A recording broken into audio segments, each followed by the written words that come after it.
आइए बेटा, देखिए आज हमारी स्टार्ट होती है एक्सरसाइज 8.2। ये म्यूट रखिए बेटा, माइक म्यूट रखना सभी। 8.2 8.2 में जो जो टॉपिक हम डिस्कस करने वाले हैं पहले वो लिखवा देता हूं मैं यहाँ पे। 8.2 मेरा है profit, loss, discount and weight, value added tax. क्या नाम है बेटा इसका? Value added tax. तो ये टैक्स है, टैक्स के ऊपर भी हमारे काफी सारे क्वेश्चन आएंगे जिनको हम डिस्कस करेंगे। 8.2 में हम इन टॉपिक्स पे डिस्कस करने वाले हैं और इनसे रिलेटेड क्वेश्चन करने वाले हैं।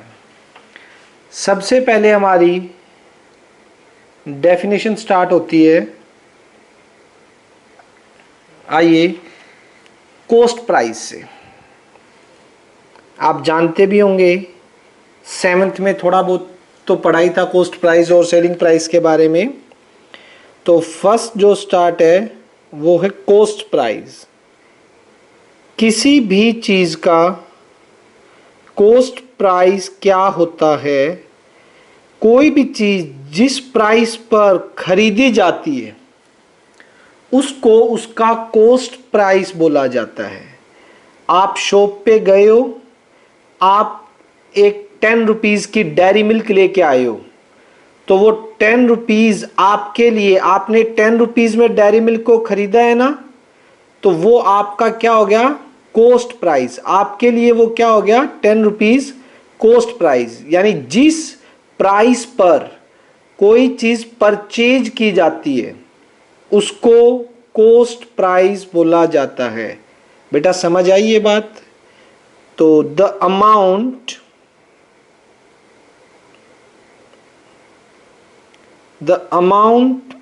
Paid to purchase an article or the price at which an article is made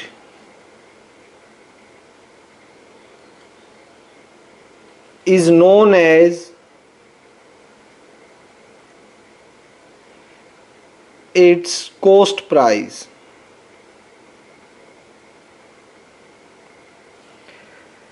यानी कि बेटा द अमाउंट पेड, क्या लिखा हुआ? The amount paid to purchase an article.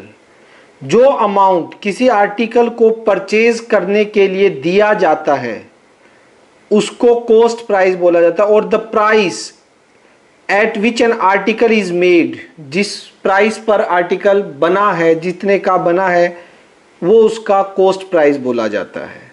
ठीक है। नेक्स्ट, अगर कॉस्ट प्राइस की मैं बात करूं तो इसको नॉर्मली लिखा कैसे जाता है? सीपी से। शॉर्ट फॉर्म में कैसे लिखते हैं बच्चों इसको? सीपी। काफी जगह आपको सीपी लिखा मिलेगा, इसका मतलब होता है कॉस्ट प्राइस। एक नोट है, बहुत अच्छे से समझिएगा इस नोट को।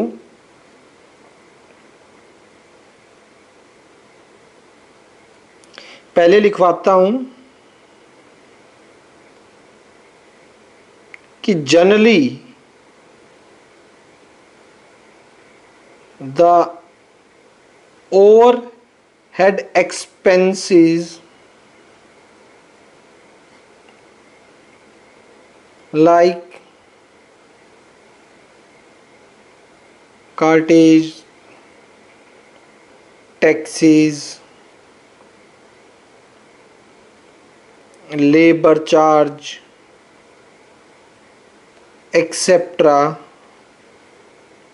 आर इंक्लूडेड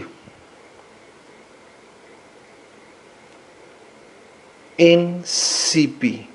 कॉस्ट प्राइस में इंक्लूडेड होते हैं ये चीजें, ठीक है। ध्यान से सुनिएगा। आपने एक चॉकलेट अभी बात की थी 10 रुपीज की डेयरी मिल्क ली है, तो वो 10 रुपीज में जो आपका सीपी है एक तरह से आपके लिए कॉस्ट प्राइस है बेटा, उस 10 रुपीज में ओवरहेड एक्सपेंसेस भी जुड़े हुए हैं। मतलब टैक्स हो गया, जो गवर्नमेंट टैक्स लगाती है किसी भी आर्टिकल की वैल्यू पर, labour charge, transport charge, electricity charge, या जितना भी मटेरियल चार्ज जो भी लगता है आपका, वो सारा का सारा लगाकर आपको 10 रुपीज की एक डेयरी मिल्क पड़ती है। इस 10 रुपीज में आपने सब कुछ पे किया है, टैक्स भी पे किया है, बनाने वालों की लेबर भी पे की है, जहां से बनी शॉप तक आई है उसका ट्रांसपोर्ट चार्ज भी इवन आपने पे किया है 10 रुपीज में। ये बात समझ आ रही है? तो जनरली ये चीजें क्या होती है आपकी, इंक्लूड होती हैं। और एक चीज सुनिएगा, अब आगे कह रहा है कि इफेक्टिव कॉस्ट प्राइस, अगर मैं बात करूं कि if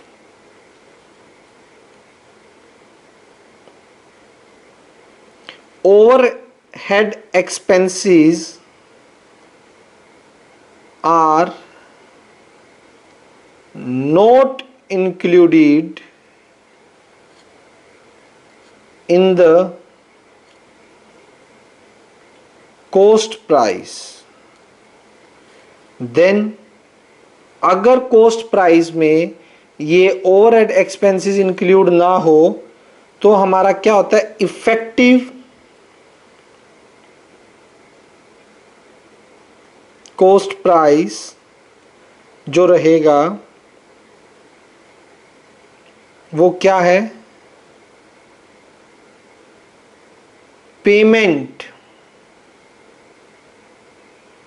made while purchasing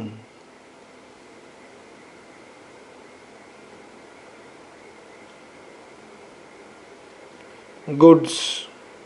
goods का मतलब आर्टिकल, यहां पे परचेजिंग द गुड्स मतलब आर्टिकल, थिंग्स, चीजें जो आप परचेज कर रहे हो, कि payment made while purchasing the goods, जो भी प्लस ओवरहेड एक्सपेंसेस। ये ओवरहेड एक्सपेंसेस फिर बाद में इंक्लूड किए जाते हैं इफेक्टिव कॉस्ट प्राइस में। इफेक्टिव कॉस्ट प्राइस में ये चीज इंक्लूड की जाती है। मतलब क्या है बेटा, भाई आपकी कंपनी है, मान लीजिए RD Sharma book, RD Sharma की जो बुक है वो दिल्ली में बनती है, मतलब राइटर तो आरडी शर्मा है लेकिन प्रिंटिंग का काम सारा का सारा आपका दिल्ली में दरियारगंज है, वहां पे होता है। इसके पीछे लिखा भी है पब्लिशर, धनपत राय पब्लिशर।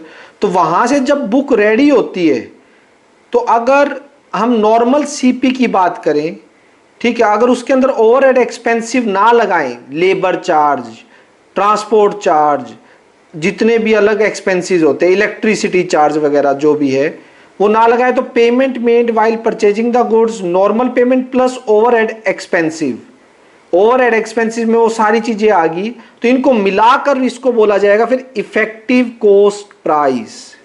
इफेक्टिव कॉस्ट प्राइस कितना रखा जाए, मतलब वहीं से डिसाइड होता है आपका कॉस्ट प्राइस कितना रखा जाएगा। यानी मान लो अगर आरडी 400 रुपीज की एक बुक है तो उसको स्टार्टिंग से प्रिंटिंग पे 400 पे रखा जाएगा वैल्यू पे, और उस वैल्यू में सारी चीजें इंक्लूड होंगी आपकी, ओरिजिनल जितनी कॉस्ट आई है और ओवरहेड एक्सपेंसिव ऐड करके आपको वो 400 रुपीज की पड़ती है। मान लो उस पर प्रिंट 535 का है, वो आपको कुछ डिस्काउंट देगा तो इतने में। अच्छा दिल्ली में है आप ये लेके चले जाइए हिमाचल प्रदेश में, हो सकता है इसकी कॉस्ट यहाँ से ज़्यादा पड़े, क्योंकि ट्रांसपोर्ट चार्ज हिमाचल प्रदेश के लिए एज कंपेयर टू हरियाणा ज़्यादा नहीं हो जाएंगे बेटा। तो वहाँ पे अगर ये यहीं दिल्ली से ट्रांसपोर्ट की जाती है तो वहाँ पे कॉस्ट अलग होगी, वहाँ पे डिस्काउंट कम मिलेगा फिर आप लोगों को।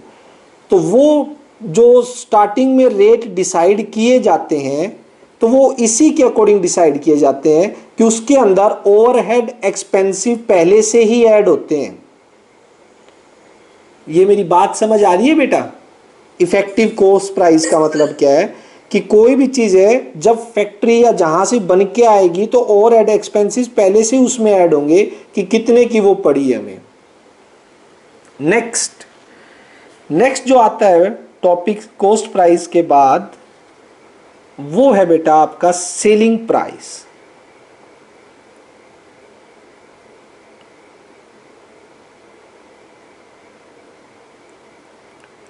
सेलिंग प्राइस क्या होता है? जिस प्राइस पर कोई चीज बेची जाती है, the price at which an article is sold is known as its selling price, और इसको शॉर्ट में एसपी से लिखते हैं। एक बात बताइए भाई,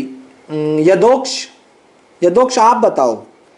यस सर। आप 10 रुपीज की डेयरी मिल्क लेके आए बेटा शॉपकीपर से, ठीक है? Okay sir. आपके लिए 10 रुपीज क्या है सर? कॉस्ट हाँ, प्राइस। जिस चीज पे आपने खरीदी। और शॉपकीपर के लिए 10 रुपीज क्या हो गए? Selling price. हाँ, क्योंकि उसने 10 रुपीज में उसको बेचा है।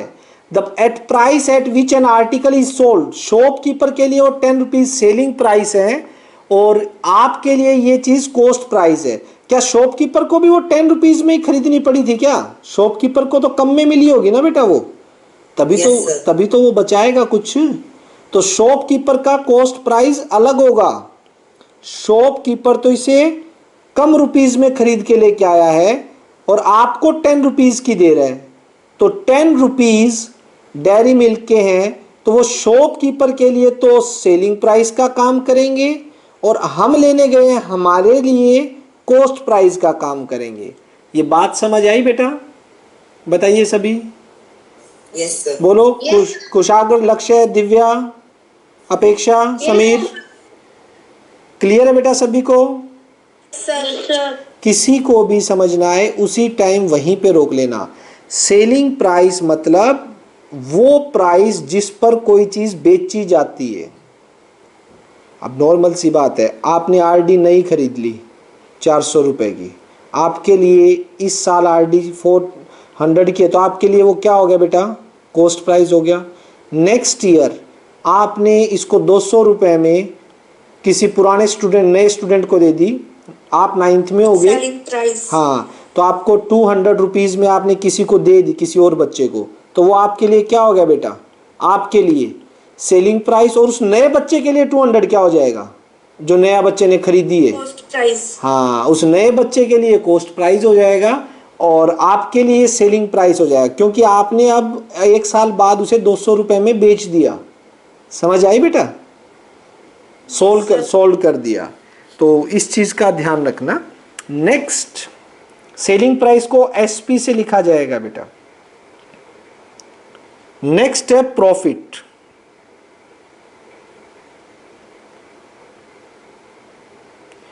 प्रॉफिट क्या होता है पहले डेफिनेशन लिखेंगे, फिर आपको चलो मैं समझाता हूं कि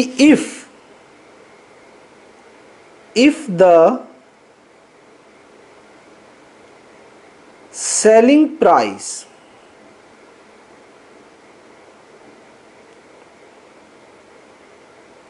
SP of an article is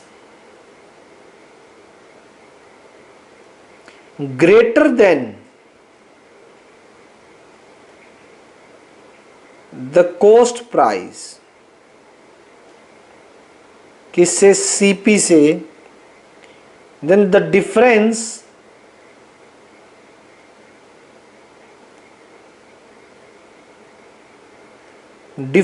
between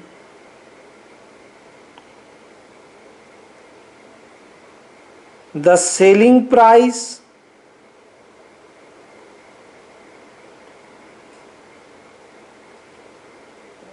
and the cost price is called profit. देखिए बेटा, प्रॉफिट क्या होता है? जब आपका कोस्ट प्राइस, ठीक है, मतलब if the selling price of N article is greater, आपका सेलिंग प्राइस ज्यादा हो कोस्ट प्राइस से, मतलब एक शॉपकीपर है, वो किसी चीज को सेल कर रहा है, तो सेलिंग प्राइस कोस्ट प्राइस से ज्यादा होना चाहिए, यानी जितने की वो खरीद के लेके आया है उससे ज्यादा की अगर बेचेगा तब उसको क्या होगा? प्रॉफिट होगा, जो उन दोनों का डिफरेंस है। सोच के देखिए, मैं एक एग्जांपल देता हूं बेटा आपको। सोचो कि शॉपकीपर 7 रुपए की डेयरी मिल्क लेके आया और आपको 10 रुपीज की डेयरी मिल्क बेच दी। अब मैं शॉप वाले की बात कर रहा हूं, ठीक है। शॉप वाले के लिए 7 रुपए क्या है? कोस्ट प्राइस, और 10 रुपीज क्या है? सेलिंग प्राइस शॉपकीपर के लिए, ठीक है बच्चों। तो कोस्ट प्राइस मेरा कम है ना सेलिंग प्राइस से, ठीक है, सेलिंग प्राइस ज्यादा है, तो कितने रुपए का? एक चॉकलेट सेल करने पर शॉपकीपर को कितने रुपए का प्रॉफिट होगा बेटा? बताइए, शाबाश। 3 रुपीज। हाँ, 3 रुपीज का प्रॉफिट होगा शॉपकीपर को। तो यही उसने बोला है कि if selling price of N article is greater than the coast price, अगर सेलिंग प्राइस, बेचने वाला प्राइस खरीदने वाली कोस्ट से अगर ज्यादा है, तो इन दोनों का जो डिफरेंस होता है बेटा, वो आपका प्रॉफिट काउंट किया जाता है। देखो, if the selling price of an article is greater than the cost price CP, then the difference between the selling price and the cost price is called the profit. उसको क्या बोला जाएगा बेटा? Profit बोला जाता है। अगर इसका फॉर्मूले की बात करें कि if SP जो आपका है सेलिंग प्राइस ग्रेटर देन है कोस्ट प्राइस, तो आपका जो प्रॉफिट होगा, प्रॉफिट का फॉर्मूला क्या निकलेगा बेटा? सेलिंग प्राइस में से कोस्ट प्राइस को माइनस कर दीजिए, और यहां से सेलिंग प्राइस निकालना हो, सेलिंग प्राइस निकालना हो तो कैसे निकलेगा बच्चों? बताइए। कोस्ट प्राइस इस साइड आके, लेफ्ट हैंड साइड में आके क्या हो जाएगा बेटा? कोस्ट प्राइस, बताओ शाबाश। प्लस, तो एसपी कैसे निकलेगा? अगर एसपी निकालना हो इसी फॉर्मूले से, तो CP plus CP, coast price plus profit. अगर कोस्ट प्राइस में मैं प्रॉफिट ऐड कर दूं तो वो मेरा क्या बन जाता है बेटा? Selling price. और कोस्ट प्राइस निकालना हो, कोस्ट प्राइस निकालना हो कि कितने की वो चीज़ मेरे को पड़ी है, तो सीपी निकालने के लिए सीपी को इधर भेज दीजिए और प्रॉफिट को इधर। क्या हो जाएगा बताइए बेटा? सीपी उधर जाके प्लस का, प्रॉफिट इधर जाके माइनस का। तो सेलिंग प्राइस में से अगर प्रॉफिट को माइनस कर दें, हमारा प्रॉफिट हटा दें, तो वो बन जाता है कि कितने रुपए में आपने वो चीज़ खरीदी है। ये बात समझ आई बेटा? बताओ शाबाश, बोलिए सभी बच्चे। क्लियर होना बहुत ज़रूरी है बेटा, बहुत ही इम्पोर्टेंट चीज़ें हैं। और ये बता देता हूँ, इनके यूज़ आगे तक हैं, लेकिन आप लोगों को 8th क्लास के बाद ये चीज़ें पढ़ाई नहीं जाएंगी, इनके सीधे यूज़ होंगे, तो अच्छे से कर लेना। अब प्रॉफिट हमारे पास सीपी हो गया, एसपी हो गया, प्रॉफिट हो गया। अब आता है प्रॉफिट परसेंटेज। देखिए क्या टॉपिक है मेरा, अब है मेरा प्रॉफिट परसेंटेज। क्या होता है profit percentage?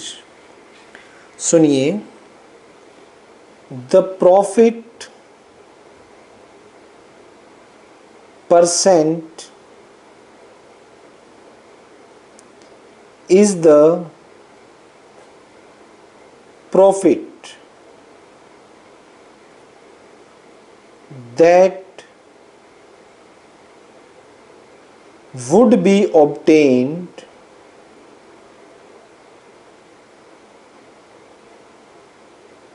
for a CP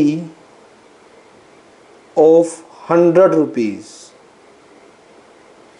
profit percentage का मतलब क्या है बेटा? प्रॉफिट परसेंटेज का मतलब है होता है कि जो प्रॉफिट आपने 100 रुपए के कॉस्ट प्राइस पे कमाया है वो आपका प्रॉफिट परसेंटेज होता है, वो आपका प्रॉफिट परसेंटेज होता है जो आपने 100 रुपए के सीपी पे कमाया हो। फॉर एग्जाम्पल समझाता हूं, पहले के एग्जाम्पल देखिए।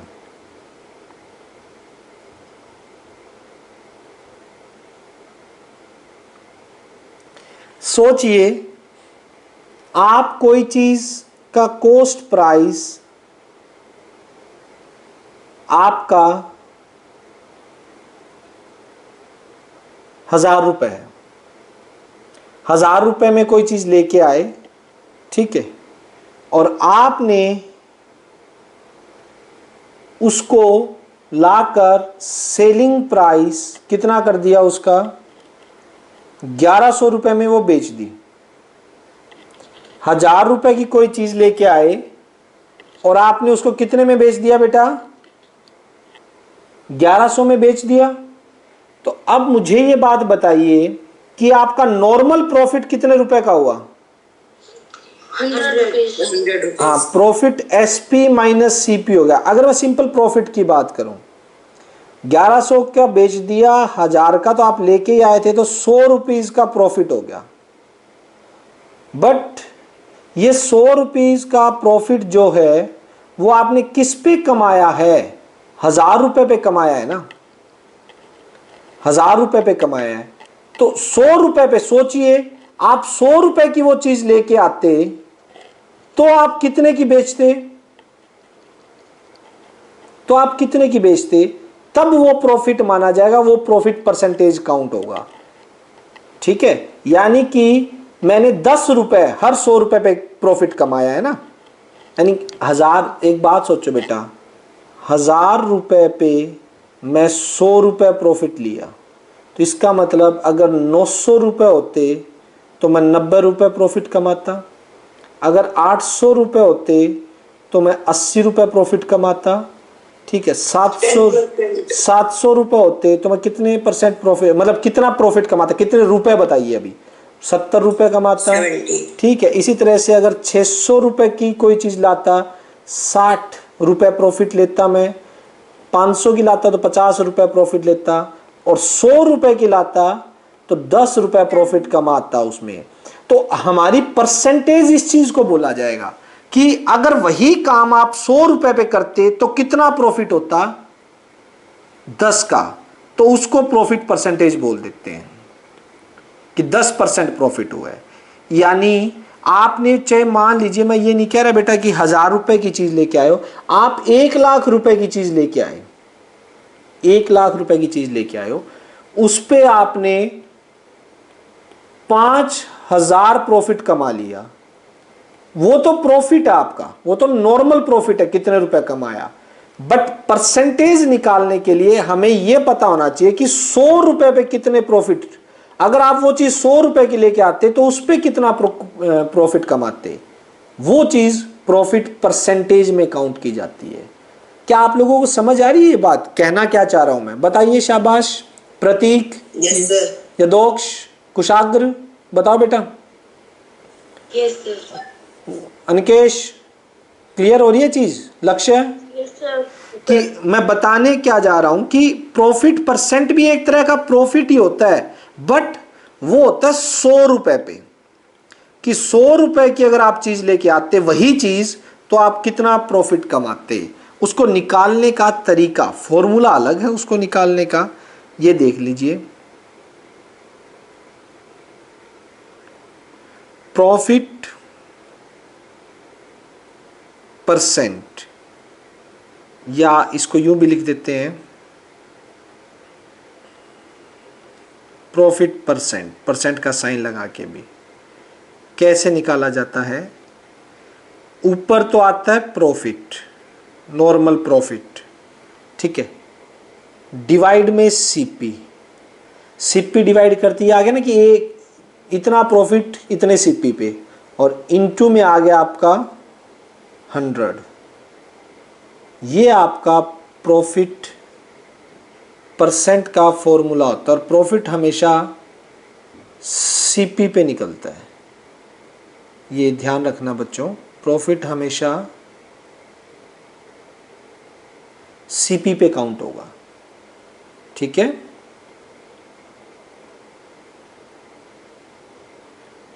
याद हो जाएगा ये फॉर्मूला? बताओ बेटा बताओ, शाबाश, फटाफट याद कर लीजिए। प्रॉफिट परसेंट कैसे निकालते हैं कि प्रॉफिट, देखो इसका रीजन है, मतलब कि ये फॉर्मूला बना कैसे है। अगर आप सोचो तो ध्यान से सोचो कि आप एक बात बताइए, आपने प्रॉफिट कमाया, उसको सीपी से डिवाइड कर देंगे तो कितना आ जाएगा, कि 1 रुपए सीपी पे कितना प्रॉफिट हुआ होगा। अगर आपने प्रॉफिट, पहले इसको टुकड़ों में तोड़े ना हम, ये देखिए प्रॉफिट को सीपी से डिवाइड कर दिया, इसका मतलब आपका आ गया कि 1 रुपए की कॉस्ट पे आपको कितना प्रॉफिट होगा वो आ जाएगा, और 100 करते ही 100 रुपीज पे कितना प्रॉफिट होगा। तो वही तो डेफिनेशन वही तो है कि 100 रुपए पे कितना प्रॉफिट होता है आपको, उस चीज को आपको प्रॉफिट परसेंटेज काउंट करके लिखा जाता है, उस चीज को प्रॉफिट परसेंटेज बोला जाता है। कोई भी चीज है उसको आप 100 रुपए के हिसाब से उस पर कितना प्रॉफिट कमा रहे हैं, टोटल तो आपने बहुत ज़्यादा कमा लिया, ठीक है, लेकिन 100 रुपए के हिसाब से। तो ये चीज़ ध्यान से देखिएगा। क्या ये बात समझ आई? बोलिए बेटा। ठीक है, अब यहाँ से कुछ फॉर्मूले हैं जो इन्हीं से सारे इकट्ठे करके मैं लिखवा देता हूँ, ठीक है, ताकि आपको ये ध्यान में रह जाएंगे। ध्यान से देखिएगा क्या क्या फॉर्मूले हैं। फर्स्ट, वैसे आपको इन फॉर्मूले से करना नहीं है क्वेश्चन, तो मैं यूनिटरी मेथड से करवाऊंगा सारे, लेकिन ध्यान रख लीजिए। फर्स्ट, अगर एसपी आपका सेलिंग प्राइस ज़्यादा है कॉस्ट प्राइस से, तो प्रॉफिट कैसे निकलेगा? कैसे आएगा भाई? एसपी माइनस सीपी से। दूसरा, अभी जो तीनों लिखे थे दोबारा लिखवा रहा हूं। एसपी क्या निकला था? एसपी निकालना हो तो उसे प्रॉफिट प्लस सीपी कर दीजिए। और थर्ड, सीपी निकालना हो तो देखिए बेटा, सीपी निकालना हो तो ये उधर जाके क्या हो जाएगा? बोलो शाबाश। एसपी में से एक ही फॉर्मूले से बने हैं ये, बस इधर उधर ले जा रहा हूँ। ये तीनों जो हैं वो सेम फॉर्मूले से बने हैं कि एसपी निकालना हो तो सीपी को उधर ले गए, प्रॉफिट को इधर ले आए, और कुछ नहीं है। अच्छा, इसके बाद हमने जो सीखा है, कौन सा सीखा है बच्चों? प्रॉफिट परसेंटेज का। कैसे निकलता है? ऊपर क्या आ जाएगा भाई? प्रॉफिट डिवाइड बाय सीपी, और इनटू में 100। अच्छा, इसी फॉर्मूले से अगर मुझे प्रॉफिट निकालना हो तो बताना, प्रॉफिट निकालना हो तो क्या सीपी ऊपर चला जाएगा? बोलिए बेटा, सीपी ऊपर चला जाएगा ना, और 100 नीचे आ जाएगा। तो प्रॉफिट निकालना हो इसी फॉर्मूले से, वो कैसे निकालोगे? प्रॉफिट परसेंट के साथ कौन मल्टीप्लाई होगा, बोलो शाबाश, सीपी सीपी ऊपर जाके मल्टीप्लाई, और 100 बाय में। हाँ 100 बाय में चला जाएगा। देखिए बेटा ये ठीक है ना, सीपी ऊपर चला गया और 100 इसके नीचे यहाँ पे आ जाएगा, क्योंकि आप मल्टीप्लाई में उस साइड, तो ये प्रॉफिट ये इसी से बना है।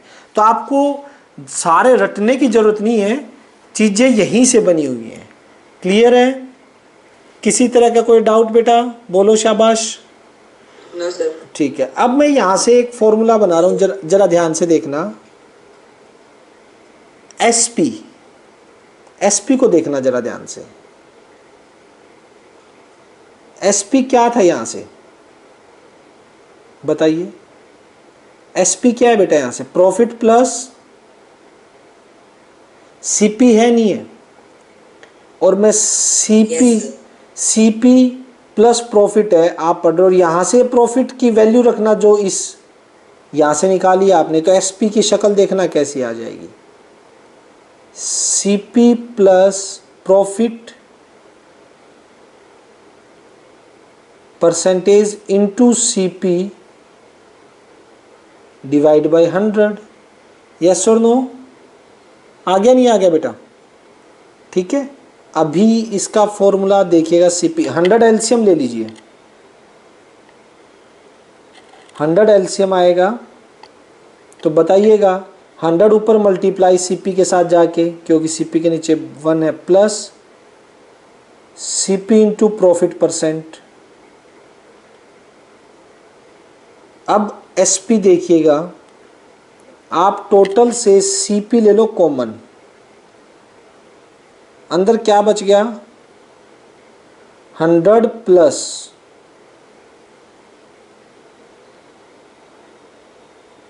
प्रॉफिट परसेंट और डिवाइड बाय 100। ये एसपी का फॉर्मूला है। अगर आपको एसपी निकालना हो कब, जब आपको बेटा क्या दे रखा हो, प्रॉफिट परसेंट और सीपी। ध्यान से देख लीजिए, प्रॉफिट परसेंट और सीपी दे रखा हो तो आप एसपी निकाल सकते हैं इस फॉर्मूले से। यस और नो, बताओ बेटा, शाबाश। Yes sir. क्लियर है? बताइए बताइए, किसी तरह का कोई डाउट? No sir. ठीक है, यहाँ से सीपी तो अपने आप निकाल लोगे। मैं सिर्फ आपको सिर्फ याद यहाँ पे ये सारे नहीं रखने, अपने आप याद है। जैसे एक ये फॉर्मूला बन गया हमारा, तो इसे याद कर लीजिए। एक ये प्रॉफिट परसेंट का, बाकी तो सारे अपने आप ही आ रहे हैं यहाँ से। देखो यहाँ से जो मैं हाईलाइट कर रहा हूँ, सिर्फ इनको लर्न कर लेना, बाकी तो अपने आप ही आ जाएंगे। प्रॉफिट परसेंट, और ये प्रॉफिट होता क्या है, एसपी माइनस सीपी, बाकी अपने आप निकल जाएगा, टेंशन की बात ही नहीं है। ठीक, ये तीन जो हाईलाइट है ये याद भी कर लोगे तो वो तो इससे अपने आप आ जाए। अब मैं नहीं लिखवा रहा, बनने को तो यहाँ सीपी का भी बन सकता है, एसपी की फॉर्म में 100 ऊपर मल्टीप्लाई में ले जाओ, ये चीज़ नीचे ले जाओ। लेकिन जब हमें निकालना होगा हम अपने आप ही निकाल लेंगे इस फॉर्मूले में पुट करके। दो दो क्यों याद करें, एक ही बहुत है, इसी से अपने आप आ जाएगा। ठीक है, अब हमने प्रॉफिट तो देख लिया, अब कहानी जरा लॉस की है बेटा, ध्यान से सुनिए। टॉपिक आता है अब आपका लॉस। लॉस कब होगा भाई? जैसे आरडी की बुक में हुआ था आपको, मैं कह रहा हूं आरडी शर्मा की बुक आप 400 की लेके आए थे, और एक साल बाद कितने की बेची थी आपने, बताइए बेटा? एक साल बाद 200 की आपने सेल की। तो आप मुझे एक बात बताइए, ये आपका था कॉस्ट प्राइस और ये आपका है सेलिंग प्राइस। तो जब कॉस्ट प्राइस की वैल्यू सेलिंग प्राइस से क्या होगी, ज्यादा होगी, तो आपका क्या होगा भाई, लॉस होगा। मतलब आप खरीद तो ज्यादा रुपए में रहे हो और उसको बेच कम रुपए में रहे हो, तो आपका ऑब्वियस सी बात है क्या बनेगा, लॉस होगा। अब लॉस की डेफिनेशन थोड़ी लिखवा देता हूं कि if the selling price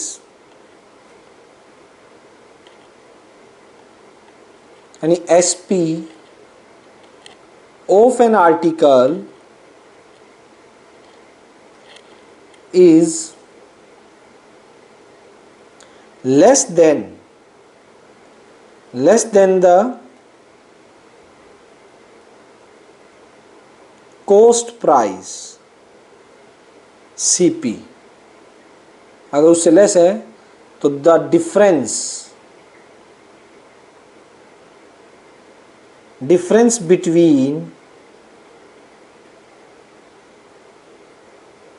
between the coast price यानी CP and the selling price,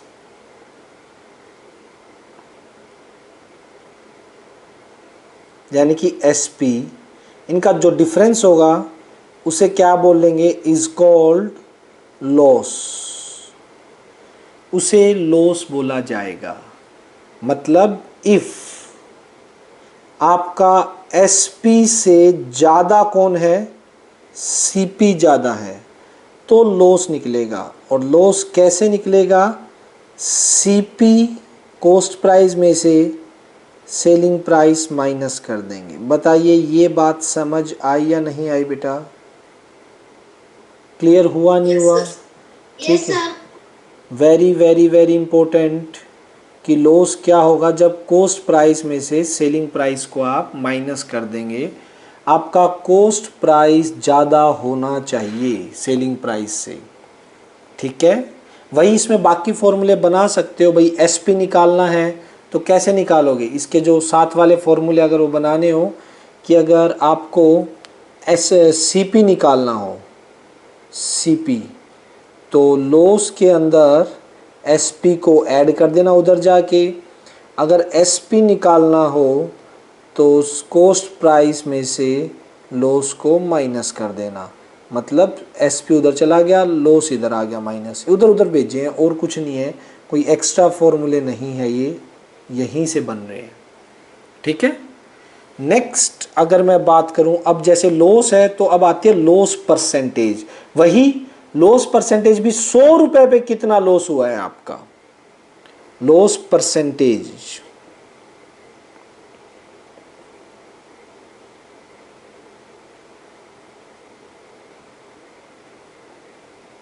देखना बच्चों लॉस परसेंटेज क्या होगा कि द लॉस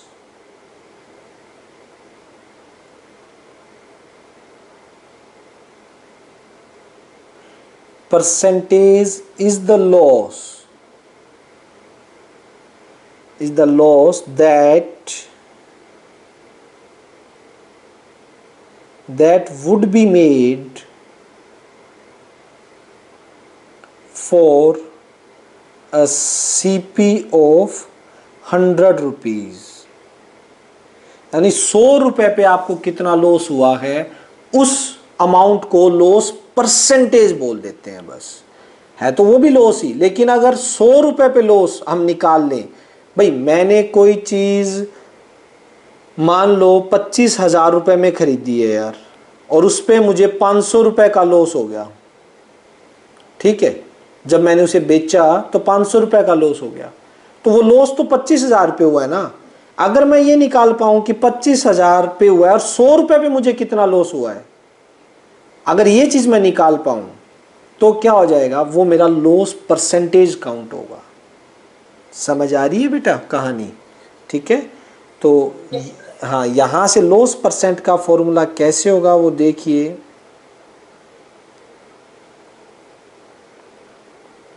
लॉस परसेंट लिखते इसको यूं भी है,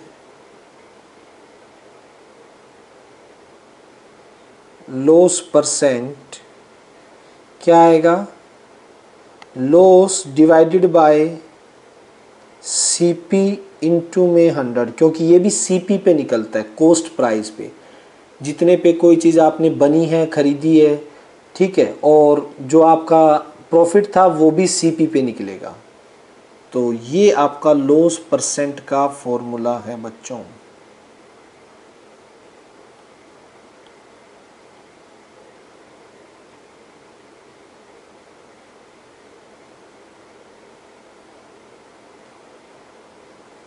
याद कर लीजिए बेटा इसे फटाफट, बहुत अच्छे से। कि what is loss percent. Loss percent क्या होता है, लॉस निकाल लीजिए टोटल और सीपी से डिवाइड करके इंटू 100 कर दीजिए, पता लग जाएगा कि 100 रुपीज़ पे कितना लॉस हुआ है आपका। क्लियर है, हो जाएगा। अब कुछ फॉर्मूले वही अगर हम लॉस के केस में निकालें। पहला, लॉस निकलता कैसे है, सीपी माइनस एसपी, ठीक है। और दूसरा, मैं इसमें ज़्यादा नहीं लिखवाऊंगा, लॉस परसेंट वो हम बना लेंगे, वो आएगा मेरा लॉस बाय सीपी इंटू में 100। थर्ड मुझे अगर एसपी की वैल्यू निकालनी है, ध्यान से देखिए, अगर मुझे एसपी की वैल्यू निकालनी है बेटा तो कैसे निकालूंगा, सेलिंग प्राइस की। कोई बता सकता है सेलिंग प्राइस यहाँ से कैसे निकलेगा, बताइए शाबाश। सेलिंग प्राइस कैसे आएगा यहाँ से, CP minus loss. हाँ सीपी माइनस लॉस। हाँ, अगर सेलिंग प्राइस या सीपी बोल दो, सीपी निकालना हो तो भी इजी है, कुछ भी निकाल लीजिए आपका मन करे वो। मैं एसपी ही निकाल देता हूँ, एसपी आएगा सीपी माइनस लॉस।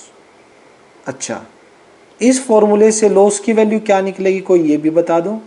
अगर मुझे इस फॉर्मूले में लॉस की वैल्यू निकालनी है, लॉस की, ये कैसे आएगी बेटा, Loss percent into CP upon 100. Loss percent CP ऊपर जाके मल्टीप्लाई और 100 नीचे डिवाइड में, तो ये कितना आ जाएगा, loss.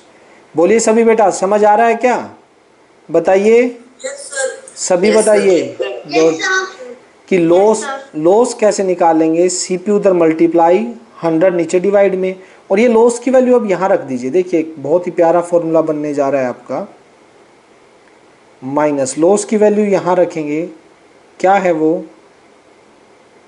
Loss percent into CP by 100। मैं इस 100 को फिर लूँगा एलसीएम,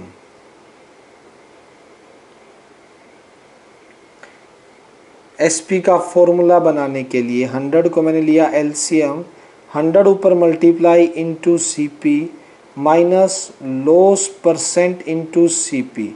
अब बस ऊपर से आप सीपी कॉमन ले लीजिए, एसपी क्या आ जाएगा, आपने ऊपर से सीपी कॉमन ले लिया और ये आ गया 100 minus loss percent divide by 100। ये फॉर्मूला हो गया बेटा आपका किसका, आपका एसपी का। एसपी का कब, लॉस, जब आपको लॉस हुआ हो और लॉस परसेंट गिवन हो तो ये फॉर्मूला आप अप्लाई करेंगे, ठीक है। और हमारा जो लॉस एसपी का फॉर्मूला था प्रॉफिट में, उसमें फ़र्क क्या था, अगर देखें तो थोड़ा सा ही फ़र्क था।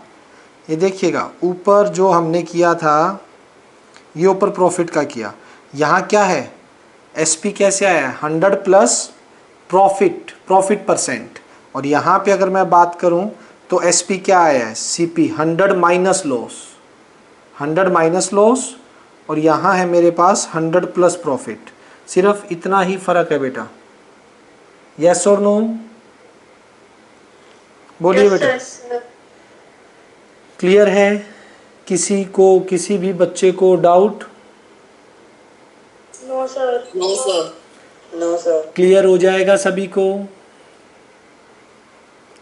अब देखिए कुछ क्वेश्चन है जो मैं अभी एनसीईआरटी से स्टार्ट नहीं करूंगा, पहले थोड़ी सी प्रैक्टिस करवाऊंगा एनसीईआरटी से, उसके बाद एक्सरसाइज के नोट्स बनाएंगे हम, डायरेक्ट एक्सरसाइज के नोट्स नहीं बनाएंगे, ठीक है, क्योंकि एनसीईआरटी में यूनिटरी मेथड और दोनों से करवाने पड़ेंगे मुझे, ठीक है। हाँ जी, 4 से 4:30 है ना टेस्ट? हाँ 4 से 4:30 है टेस्ट, बिल्कुल। ये देखिए, जैसे मैं फर्स्ट क्वेश्चन आपके लिए बोलता हूँ, देखिए क्वेश्चन नंबर फर्स्ट, ये एनसीईआरटी का नहीं, प्रैक्टिस के लिए पहले, ताकि ये कॉन्सेप्ट आपके स्ट्रोंग हो। एनसीईआरटी के नोट्स इसके बाद बनेंगे।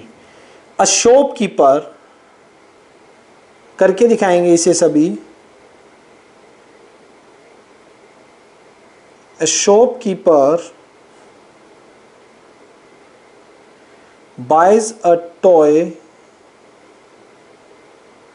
for rupees 250 and sells it for 285 rupees। इतने का बेच दिया। सर ये क्वेश्चन बुक का है या फिर आरडी का है? बेटा ये आरडी से अभी प्रैक्टिस करवा रहा हूं मैं। बुक के नोट्स एक बार आपको थोड़े से क्वेश्चन आ जाए अच्छे से, फिर बनवाऊंगा बुक के एनसीईआरटी के नोट्स। गेन परसेंट, गेन यानी प्रॉफिट, गेन वर्ड है प्रॉफिट के लिए। निकाल के बताइए बेटा, शाबाश, क्या निकलेगा। दिए आपको 1 मिनट फटाफट।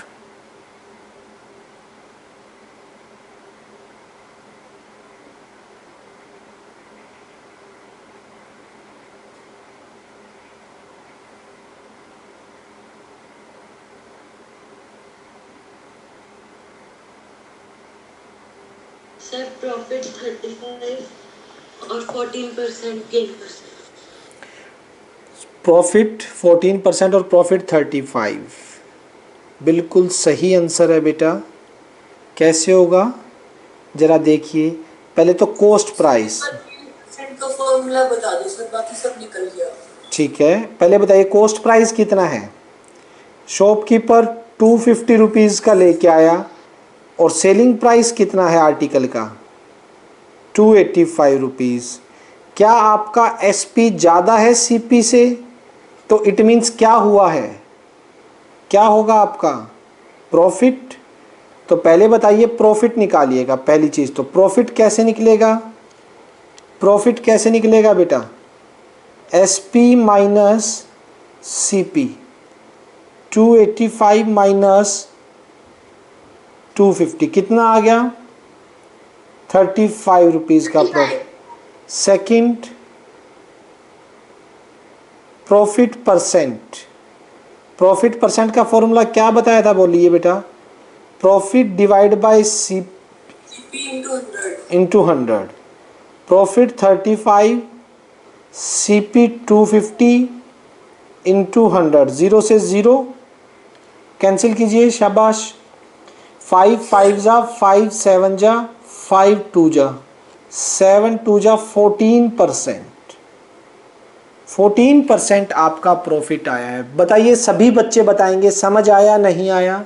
सर गेन परसेंट और प्रॉफिट परसेंट सेम होता है। ये बोला तो है बेटा, गेन का मतलब प्रॉफिट, यहाँ लिखा तो है मैंने एरो डाल के, जरा देखिए, अभी तो बताया था। हाँ, प्रॉफिट और गेन भी प्रॉफिट को ही बोला जाता है, ठीक है। क्या ये समझ आया बेटा, बोलो सभी। आप लोगों को आज होमवर्क में, कल मैं सबसे पहले इसके डाउट्स लूंगा जो होमवर्क दे रहा हूं। होमवर्क में exercise 13.1 from RD. Sharma, RD. Sharma से इसके question number 1 to question number 10, first 10 question करने हैं। और इन 10 में से जो नहीं आएंगे, कल आप लोगों के सबसे पहले आते इसके डाउट लिए जाएंगे, फिर आगे प्रैक्टिस पे चलूँगा। एनसीईआरटी के सॉल्यूशन या एनसीईआरटी के नोट्स हम थोड़ा सा टाइम रुक के बनाएंगे, पहले आपका कॉन्सेप्ट क्लियर हो जाए। क्योंकि एनसीईआरटी का हर क्वेश्चन मैं 2 तरीके से करवाऊंगा, एक डायरेक्ट फॉर्मूले से, एक यूनिटरी मेथड से, ठीक है बच्चों। होमवर्क पता लग गया सभी को, बताइए बेटा, क्लियर है। Yes sir. चलिए अभी टेस्ट आ जाएगा आपके ग्रुप पे, टेस्ट स्टार्ट कीजिएगा। आधे घंटे का टेस्ट है, आधे घंटे नहीं 40 मिनट्स का है, 5 क्वेश्चन है। तो अच्छे से बना के नेम क्लास डेट जरूर लिख के मेंशन करना, बाकी कल करते बेटा। टेस्ट में हाँ सब कुछ है बेटा, ठीक है, ओके बाय बेटा।